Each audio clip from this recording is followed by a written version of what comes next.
Today we are going to install Orbit b-hyve smart indoor sprinkler timer. And I ordered one before and I have two controllers, so I replaced one already. I liked it enough so that I'm gonna replace my second sprinkler controller with this Wi-Fi one. Interestingly, the box actually changed. Before it was like this. So when the second box came, I was a little bit confused. Why does it look different? So we will see if everything else is the same. I noticed the new box is a little bit smaller than the older one. Okay, we'll unbox this and see what's inside. I ordered this from Amazon. It's like 50 some dollars. So it's a lot cheaper than the ones like a Lacho, I think is the brand.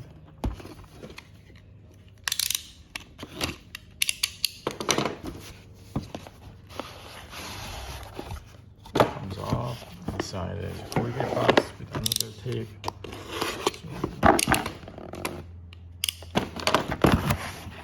And then open pretty much the same probably. Instruction, and this is what it looks like. It's really light plastic. It's not like expensive materials. If you open this, it's very simple. And this controls up to 4 stations. There's another model that controls up to 6 or 8 stations. And then open this, there's just some screws and a driver. And then here's the power source. Okay, so we're installing now. So this is the old sprinkler controller. So the bad thing about this is obviously this is not Wi-Fi control. This is older model. But once you lose electricity, you lose power, the preset schedule kind of goes away. So then every time I have outage, I have to reset the schedule. And that's one of the benefits of the Wi-Fi controller. Because even though you lose power, it's all memorized in the system, so you don't have to adjust the schedule when there's a power outage. Okay, so we are gonna disconnect this here. Burst power. Oh, this is too small. Oh, this one works. Maybe that one's just too sticky.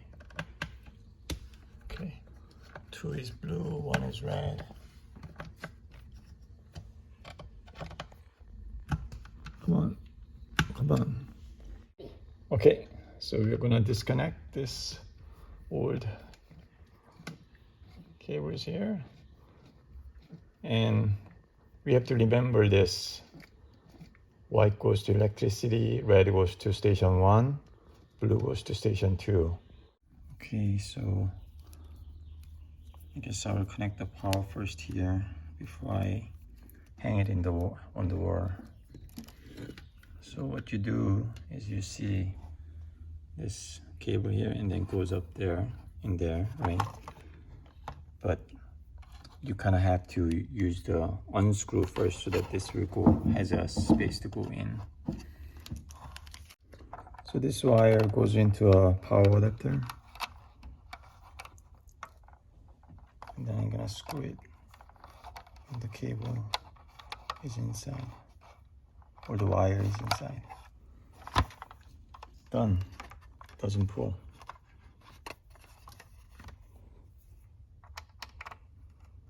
Okay, that's all done.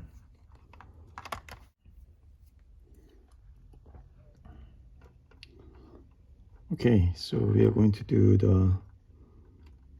this one was COM, right? So this one has to go here. So COM stands for common. I'm right-handed, so it's kind of hard to do with the left hand. Okay, I opened up, so there goes the white, and now I'm gonna screw it back.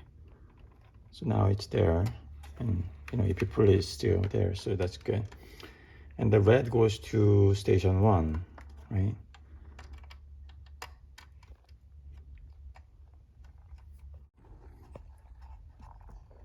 Okay, so I'm just connecting the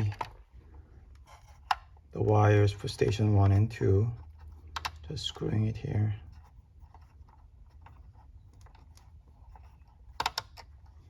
Okay. There. Okay, nice and solid. I think we were set to go. Okay, let's see this one will fit here or not.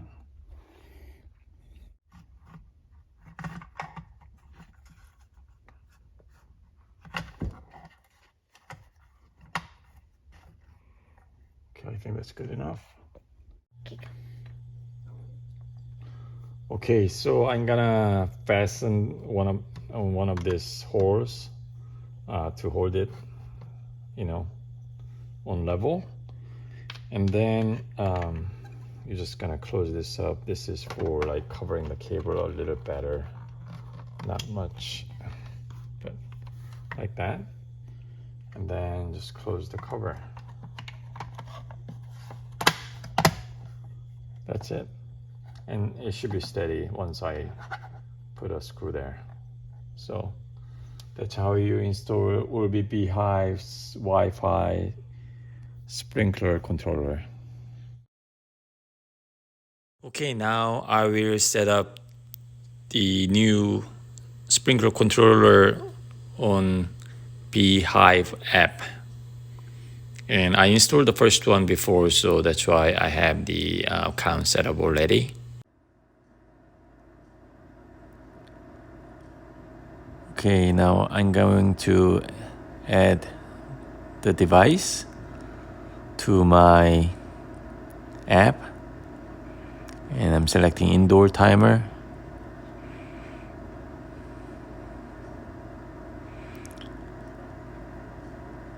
And it found my device. It's blurred for privacy.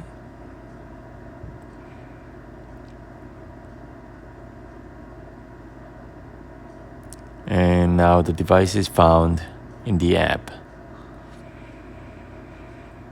And it asks to connect to Wi-Fi. So I'm now connecting to the Wi-Fi.